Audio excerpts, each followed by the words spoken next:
Our panel for today, we've got our buddy Barry Markson, KTAR legal analyst. Good to see you, Bear. Good to see you, boys. We've got Arizona State Senator John Kavanagh is here, represents District 3. Arizona State Senator, good to see you. Since this is the war room, I want to be called Colonel. Colonel, as you wish. We'll work on it. Colonel Kavanagh. Yeah. And we've got Luis Acosta, second time inside of the war room, partner at Oracle Strategies. You are a dreamer as well. We've talked to you about those type of issues. Great to see you again. Congratulations on getting married. You're newlywed. Yes. Wow. Very cool. Thank you so much. Thank you for having me. And you guys can call me the Mexicutioner. The Mexicutioner. Good grief. This is the funniest panel you guys ever brought in here. It's amazing. Perry, would you like a nickname before no, we? Okay. I'm afraid of your nickname. Yeah, there is that. Okay, so let's start. We've got a serious issue of a Guatemalan woman who is now headed for asylum hearing in Tennessee.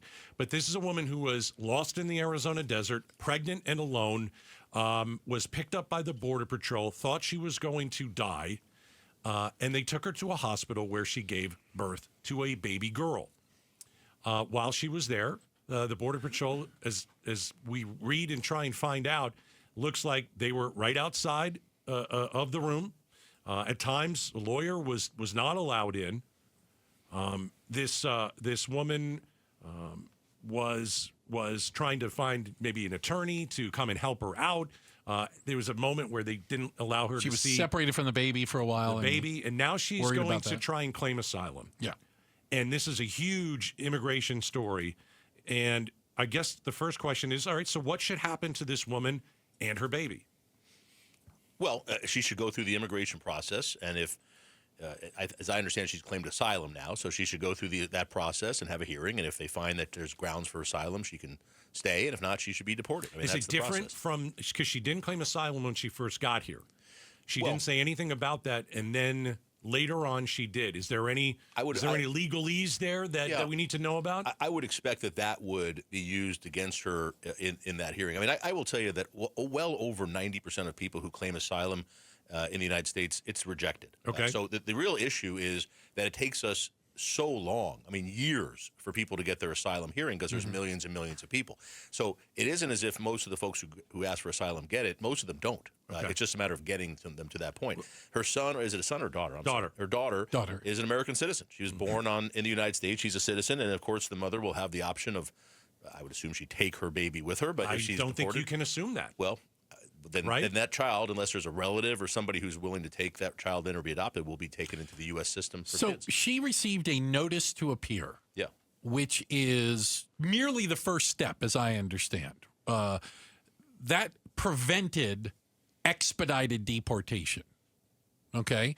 So that's only where she's at right now. She has a notice to appear, which will give her the opportunity to claim asylum in front of a judge. I thought it was interesting. She is one of 4 people to have received a notice to appear since February in the United States. They've only done it for 4 people? She was the 4th. Okay. 4 people have gotten notices to appear, have passed the initial, is it called credible threat? And again, maybe, Luis, you're the best. I'm telling me, understand when your first encounter, you have to prove that there's a reason you're here other than just economic reasons. Yes, there's a whole process that USCIS makes you go through in order to prove that, you're the person who you say you are. You have to provide biographical and biometrical information to the government in order for them to do a background check and whatnot. I think the important thing here that we have to focus on is the fact that, it's been 4 people that have been granted this process. It's the idea that this country and this government, this administration, is not allowing people who are immigrants and trying to claim immigrant status here in the country, the ability to go through the due process. They're rejecting that, and that's the most critical thing that I think that we cannot lose, because that's a slap in the face to the Constitution. Senator Kavanagh, what do you think? Well, first, I think we need to focus on the circumstances that caused a 24-year-old pregnant woman to trek across the desert, jeopardizing not only her own safety, but the safety of her child. Yeah. And that was caused by President Biden and the Democrats. Okay. In civil law, there is a concept called attractive nuisance. That means that if you have a dangerous situation on your property, like a swimming pool or something, and which will entice children who can get hurt, you have liability for that. And the Democrats and President Biden created an attractive nuisance by turning the border into a golden gate for entry into the U.S., where it would take years to have to be processed, some states giving you benefits. Had that not been there, that woman would not have made the trek, in my opinion. And the fact that President Trump is sealing that border, I think, will prevent many of these future occurrences from happening. So kudos to President Trump for removing the attractive nuisance from this thing. The problem that I have with both presidents, Biden and Trump, Biden said, come in, and everybody came. Here's a smartphone. Let me get you a hotel room. I don't like that. Donald Trump, get out, no due process. I don't like that either. It's like the pendulum has swung from so far left to so far right. And I don't know why we can't find something that's fair, because Biden's wasn't fair. I'm not sure Trump's is fair. Well, I'm not an immigration lawyer, okay, but I read that President Obama, more than half of his removals did not get any hearings. There were some. There's no doubt. You can get people not out get due without process. a hearing. Yeah. Right. And here's the problem. We had 8 million roughly before President Biden. About 10 million came in under President Biden. You have 18 million people. You can't put these people through trials and appeals. You'll never get rid of them. We'll have no border. And in fact, I don't think the immigration law requires all these big court hearings. I think it's administrative hearings that these people go through. So, but some of them are not even getting that much. Right. I think is part of the argument. You're not wrong about that, John. But it's the question is, should you at least go through that? If someone's going to say you're a gang member, you should be deported, or if you're not entitled to asylum, there should be at least an administrative hearing to establish that. You're correct. There's millions and millions of people. It's too many, and the system is not set up to handle this many people. That's why the delays are there. There's things we can do to beef that up. There's ways we can pass laws, by the way, that adjust the asylum system and make this do things where only there was legislation in Congress that would address the asylum. Congress is dream. They've passed 5 bills in 100 plus days. Dreaming. I mean, Congress is gone. I mean, we're just living under an executive presidency. Yeah, Congress does not work. But where we are now is, and this isn't new. There have been millions of people backlogged in this forever. We have to get through that, and we have to do it under our laws. And if we do that, we'll end up at some point. Okay, it might be in 2040, but we'll get there. Well, let's get back to this woman who now has to make a decision whether she goes back possibly to Guatemala, leaves her child here, depending brings her on the child. outcome of her hearing. Right. Yeah. Was she treated fairly? And I'm putting a question mark on that because I don't exactly know the answer. If I were to guess, it doesn't sound like it. And that's what worries. Yeah. Because if you're not allowed to see a lawyer, you've got Border Patrol that's outside of you. Where are you going? Where's she going? She's not going to climb out the window. She's giving birth. She's not allowed to see her baby for a period of time. I haven't heard the Border Patrol explain this yet. Yeah. Why they didn't allow anyone in her room. Her lawyer says that they said, well, she needs to sign a form to prove that she has representation. He said, great. And they said, but you can't go in there. And they said, well, can I give it to the doctor and have her sign it? No, he can't take it in there either. Okay, you can see the catch-22 we're in here. So it may be coming from the top. This is what the Trump administration has said to do with people who have entered illegally. Is that fair? Make it as difficult as possible? Yeah.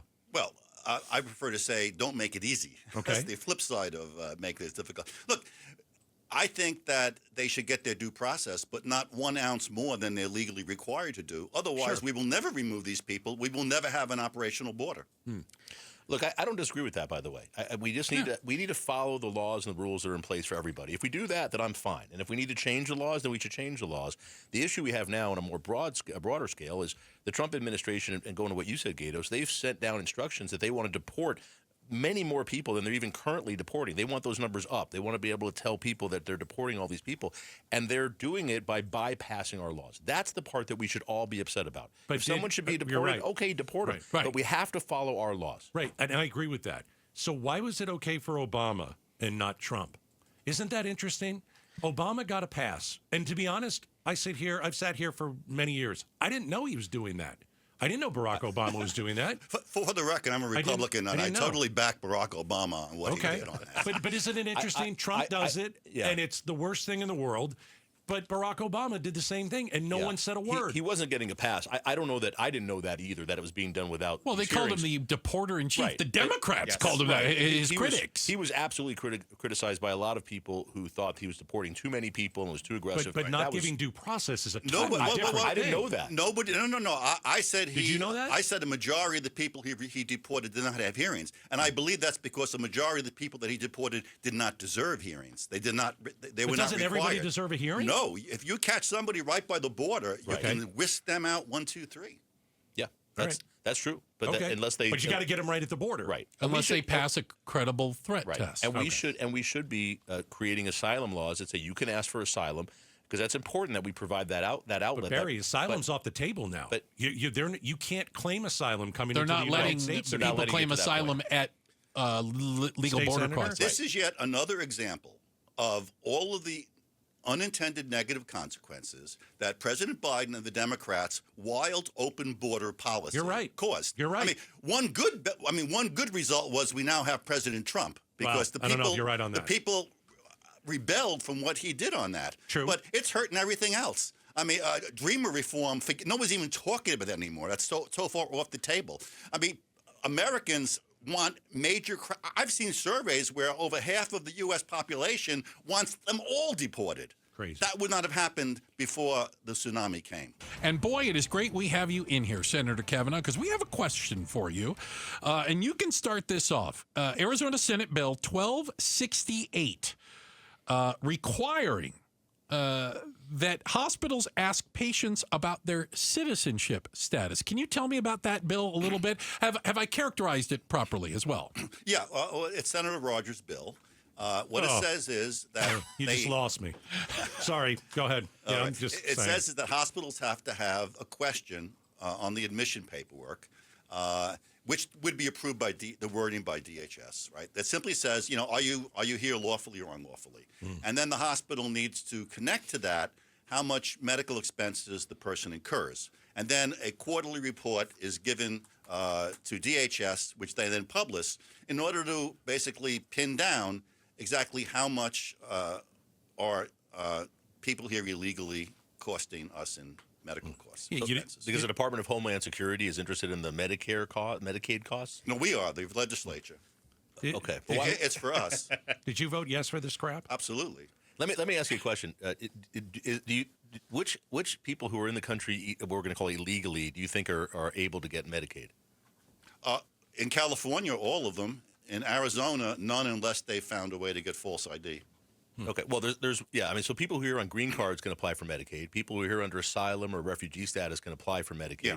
But anybody else can't. So if you're not here with some sort of legal status, you can't get Medicaid. Well, this bill simply says lawfully or unlawfully. But what's the purpose of this? We want to find out there are many costs to illegal immigration, right? And one of them is healthcare costs. So this simply lets us figure out what exactly is the cost to us by illegal immigrants. But Senator, has anyone asked whether either Arizona Access or Medicaid if they can provide that information now? Because they already know. Do they know who's not paying their bills? Of course they do. None of them are paying bills. They're on Medicaid. Well, okay, sorry. But the point is, they already know who's here under asylum. They know people who are not citizens who are getting Medicaid. They know who they are. They can press a button and give you that report. So this bill doesn't accomplish anything. It doesn't get you information you can't already attain.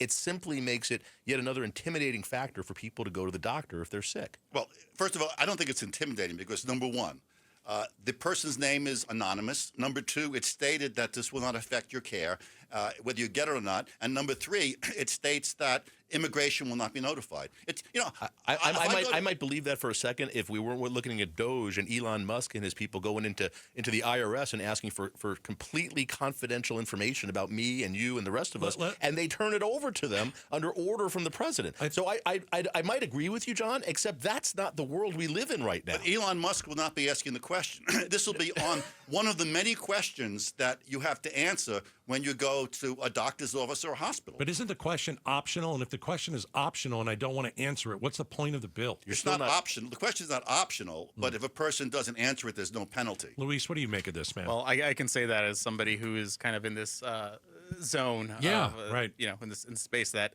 this is a very threatening question. You're a dreamer? I'm a dreamer. I'm protected. But somebody like my parents, as an example, if God forbid they had to go to the hospital and they saw that, or they knew that they would have to answer, or this question would come up, they would try to find any reason not to go. To me, knowing Senator Rogers, this is just a weaponization of a potential database that the administration is going to use to deport people and find another reason to do it. And I know Senator Kavanagh might disagree with me, but that's how we see it. And at the end of the day, there's no benefit here. Does that Absolutely register? no benefit. Does that register with you, Senator? Well, let me go on. Let me be quite frank. I don't have any problem with making people who are illegally uncomfortable. In fact, I hope they're uncomfortable so they leave and go back to their home country and get online behind the people who they jumped to get into this country. But none of them on Medicaid are here illegally. They all have a status that the United States government has given them. They're either here on asylum, they're here and with a reason. If you just walk into the country illegally, you're not on Medicaid. Well, you're not. So the only people on it are here with a U.S. Have some sort of protected status. They have a green card or something like that. I'll probably suggest to Senator Rogers that we just simply say all patients. That would probably be more complete and thorough. So I'm sure the MAGA folks are going to love that when they start getting questions about their citizenship status when they go to see their doctor. That's what you're asking now. Should we have to start showing our papers everywhere we go? Well, first of all, there's no I requirement. won't answer it. How's that? There is no requirement. Wait. I won't There's answer no it. requirement to show your papers. Okay. You simply check a box, yes or no. If you lie, nobody knows it, right? It's one of many boxes that you check when you go to a doctor's It's a office. federal crime to lie. Because we want to get an idea of how many people are the illegally. information It's not Well, accurate It information. could be false It's not accurate information. if they don't have to answer it, or they can lie. John, there I'm are gonna give- forms all over the place where people aren't hooked up to a polygraph or when they answer a question, right? So if they lie, you can't stop that. Some of them won't lie. Or if they choose just not to answer. But the They're data, fine. And if they're uncomfortable, then all the better for it. but then the data you're getting is not at all accurate. Well, we'll So take what- that into account. All right, we got to leave it there. Okay. So let's get to the economy. Oof. It's pretty interesting. The president ran on lowering prices. The president ran on hey, my economy in 2019 was one of the greatest, and I would agree with that. What are we seeing now? It's a pretty big shift where he's saying spend less. You're going to get less. We're going to go through a tough time. This might be short-term pain. Prices are going to be higher. Yeah. There won't be as many things on the shelf. Correct. Are we all surprised by that? And will Trump do a 180? Well, I mean, I'm surprised by that. That's not what he sold us during the campaign, and I He hope ran on tariffs. he ran on tariffs, but he didn't run on what the effect of tariffs would be. He didn't say Well, no, but he assumed people wouldn't know. He'd know that we'd have a tariff and it's going to cost more money and we may go into recession and all that. China was going to pay the tariff. Well, of course. Mexico. Maybe And Mexico. But The tariff story is not over yet. No, we're in the that's- middle of that's it. true. I agree with that. Look, there were things Trump could do with tariffs. I think he actually could get a lot of support for tariffs with China. China, we brought them into the world economy, and they've benefited from it and haven't followed its rules. I think there's a lot of things that there could be bipartisan support for in tariffing China. But the way this has been handled has been so haphazard. It's not just China. And he said last week, Trump said last week, I have deals with 200 countries, and we have yet to hear about one of them. There are no deals. No. And there's nothing happening right now. They said we were negotiating with China. China said, we we're haven't not negotiating with and- anybody. And today, the Treasury Secretary said, "Yeah, we're not negotiating. We're not talking to anybody." He said we're going about it." to meet with them Saturday. We're hoping, yeah. So, and the head of the chair of the Fed spoke today, and he said, "I don't know what's happening next. They can't. They don't know if they're going to raise interest rates or not, or lower interest rates. They don't know yet because it's all chaos. They don't know what's going to happen. This isn't good for the economy. It's not good for business. It's not good for jobs. It's not going to end well unless Trump really retracts and creates some of stability." Senator? Yes. You have to understand Trump, number one. Okay. And maybe because I was born and raised in New York City. Actually, I'm not too far from his home, although I was in Middle Village, which was like an apartment. And he was in Forest Hills Estates, which is a little bit better. But same time, same area. He's had the same negotiating style his entire life. Stir things up, drive people crazy, and then move in and take advantage of their confusion and cut a good deal. I mean, that's what he does. Okay. I think you're assuming the rest of the world hasn't caught on to that. It's kind of like a poker player that bluffs every single time, and I think the rest of the world's like, you're bluffing. it's kind of like he had that meeting with Putin or something where he said, I'm going to invade you. And Putin said, no, you're not. And he said, but are you sure? He plays on it. Look, I mean, we're going to take over Panama. We're going to, Greenland and Canada are going to be the 51st states. Yeah. I mean. It's all noise. Yeah, he's just throwing it out there. And a few people actually believe that's true, and they criticize him. Most of his critics know it's BS, but they take advantage of it to bash him on it. It's trolling. Yeah, it's trolling. But tariffs are not trolling. Tariffs are real. Let's go through his economy real quick. Okay. I think people like Doge. I think people like to see government waste go away. I think they want to keep the tax cuts. Hang on, I think they like the less regulation. I'm sorry to interrupt you, and I want you to get back to your list, but Doge isn't getting rid of waste. Doge is going in and just firing people. It's not saying who's your least productive employee. It's not saying where's the waste or fraud. It's just firing people. But then they're rehiring them because they figure if they made a mistake. But that's not getting rid of. Everybody says fraud, waste, and abuse. That's not what this is. Well, if there's fraud and abuse, I want to know. Well, have we caught anybody? Is anybody going to jail? Or are they giving money back? I was here during the Great Recession. I was approached chair. We cut $3.5 billion from a $10 billion Arizona budget. And guess what? The sun came up the next day. Except for kindergartners. Nobody's saying the sun's not going to come up the next day, but it's going to hurt the economy. It's going to hurt. It's going to increase. Tariffs are going to increase prices. It's going to hurt the American public. This is the Treasury Secretary was in Congress yesterday testifying, and somebody asked him a question: who pays for tariffs? He couldn't answer. And he stumbled around like a moron. Because he can't say the truth. Because if he says the truth, Trump's going to fire him. Let's play a clip from President Trump with Kristen Welker on NBC. Whose economy is this? Okay, because. Is it Biden's? Is it Trump's? You've been arguing all week that this is President Biden's economy. Is this now your economy, sir? Well, I think certain aspects of it are. Costs are. Well, I was able to get down the costs, but even that, it takes a while to get them down, but we got them down good. We lost $5 to $6 billion a day with Biden. $5 to $6 billion. And I've got that down to a great number right now in a record time. You know, we're talking about 100 days. But just think of what that is. $5 billion a day we're losing on trade. And we were very tough with China, as you know. We put 145% tariff on. Nobody's ever heard of such a thing. And we've essentially cut off trade relationships by putting that much of a tariff on, and that's okay. We've gone cold turkey. That means that we're not losing. You know, we lost $1 trillion. Right, but then he says... Hey, tell me you don't understand what trade is without telling me you don't understand what trade is. None of that is true. Yeah, but besides, it's not true. That's a different... When does it become the Trump economy?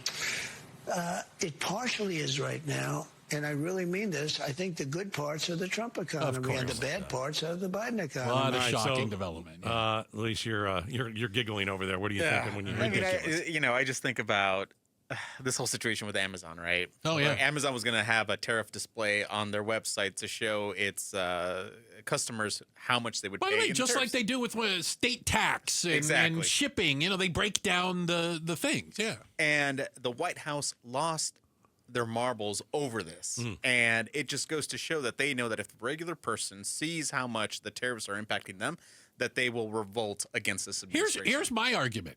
Why aren't the existing tariffs on now? Biden had other presidents have had tariffs. I'm a free trade guy. Yeah. I don't believe in tariffs.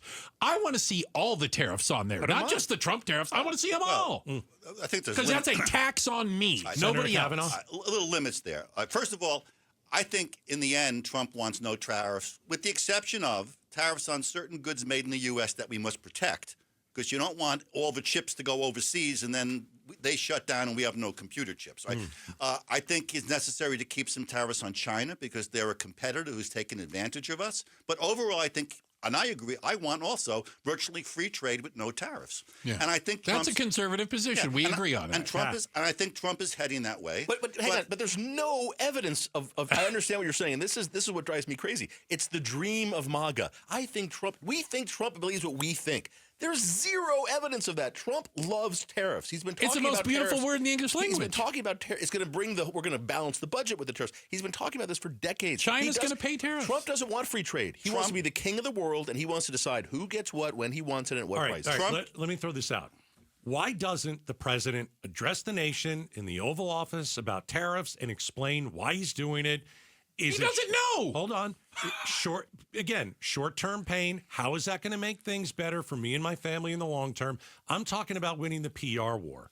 because a lot of us are like, I don't know what this thing's going to do. It might work out, just like you said, Senator. It might work out, but it might be a total disaster. Because he's in the middle of negotiations, then he can't come out and say, oh, I'm going to end up with free trade, and I'm just trying to get these people scared, because they won't be scared then. He's going to do his negotiations. Yeah, but he's going to get them Americans are down as scared. low as he can. But Americans are Here's scared. the They're bottom- worried about the I economy. think China can outlast us. Here's the bottom. I don't think so. I think they can- They're panicking in China right now. When's the next They're election laying in off China? people. Last word, Senator, and then we got to move. Go ahead. All right, real quickly. Yeah. Look, the economy's in transition now. I think Trump's going to do a good deal on the tariffs if he gets done with his strategy. But the bottom line is this. Come the next midterms elections, if Trump's policies work, then the Republicans are sealed. If they don't, then we got a problem. I got to just say one quick. I know, guys, Biden handed him an actually very strong economy. I know inflation was high before, but it was down to 2.7%. It was a very strong economy. Stock market at a record high. Employment at a record high. Everything was high. Everything was in a good place. And Trump's, on his own, has messed it up. And he's doing it for the wrong reasons. All right, we got to leave it there. Hey, Luis, before we get to Alcatraz here, you being a dreamer under Donald Trump, have you changed any of your behavior? Have you changed your habits? The last time you were in here, you were worried. I wanted to ask you that before we moved on. Other than driving the speed limit, and by that I mean like not going 5 over the speed limit. That's basically Literally everything. 65. 65, as I was going 65 and a 60, right? Other than that, I mean, just following the speed limit a lot more closely. But I other thought than the that, speed limit was 80 on the 202. well, maybe in downhills. Yeah, you. So you're not We have finding snowbirds. The speed limit is 15. you're not finding life that much different with immigration raids and all that kind of stuff. We do in the sense that now there's a whole nother level of stress and I think just fear in the community that you have to look out for these types of situations, because the last thing you want to do is be put in a situation where you get pulled over for a speeding ticket and you're robbed of your due process, and before you know it, you're on a flight back to Mexico and you're a dreamer and you're supposed to be protected, but they don't give you or you're in El your day in court. Salvador or something. Yeah. Yeah. So that's why you're announcing your status to thousands of people on the radio right now. Oh, it's It's out there, Do you man. worry about that? No, not anymore. I mean, I've lived my life in fear for God knows how long, and if I don't do it, who will? Gotcha. All right. I've changed what I do, Gaydos. Oh, jeez. I'm drinking a little more bourbon. All right. I'm trying to help out with the tariffs in Kentucky. I'm helping out. All right. So I got to tell you, can I give you the background on this? I made a joke about this the other day when Trump talked about opening Alcatraz. We were talking to Meghan McCain. I said he probably saw some stupid movie. He did. They went and looked at this. The movie Escape to Alcatraz played on a Southern Florida television station 3 times last weekend. Twice on Saturday, once on Sunday. And within a half hour of it ending, Trump tweeted he wanted to reopen Alcatraz. Yeah. He watched the movie Escape from Clint Eastwood. Is that right? I think in there. Yeah, I think so. Clint Eastwood, Escape from Alcatraz, and wants to reopen Alcatraz. Well, thank God he wasn't watching the taking of the Pelham 123, because then he'd be turning the New York City subway into a prison. Right. Although it has a lot of criminals already, so there wouldn't be much relocation. Halfway there. So 300 people can be put in this facility. I think that's the highest. It's a little over 300. This is never going to happen, guys. It's completely ridiculous. Yeah. Of course it is. And this is the trolling. Why is it so This is silly. Why is it so ridiculous? You like it, Kavanaugh? You like this thing? I like the tour.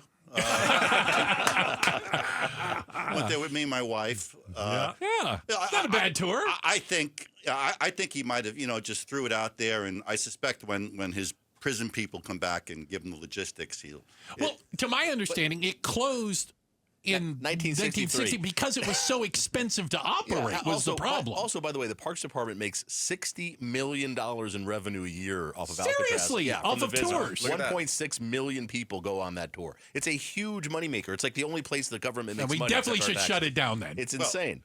I'm familiar with the area because my son had worked there downtown. In the Bay Area, yeah. And frankly, I think it'd be more productive to turn downtown, the whole downtown area of San Francisco into a prison, because right now it's full of, homeless people, drug addicts, and muggers. So it's already halfway there. So just put fencing around it, and we're in good shape. Here's the really scary part, and Bruce just alluded to this, is Trump watches a movie, says something like this out loud, and now there are literally people scampering around the White House and in this administration focused on getting Alcatraz open. Yeah, that's because nobody will say... Nobody's going to say no to them. But now there's no... But there used to be in the last last administration when he was in office. Yeah, he fired all those people. I know. People would say that's not. They would literally leave the Oval Office and say, "Don't do that. Just Well, let it's it go." like- it's no like- one's saying that now. Yeah, he'll forget about He it. put Just out let it go. the AI version of him as the Pope. Yeah. And it was supposed to be a joke, but Lindsey Graham gets on Twitter and goes, "I actually think this is a fantastic idea." Of course and he's Lindsey dead Graham will say serious, that. and you're like, "What?" Bless her heart.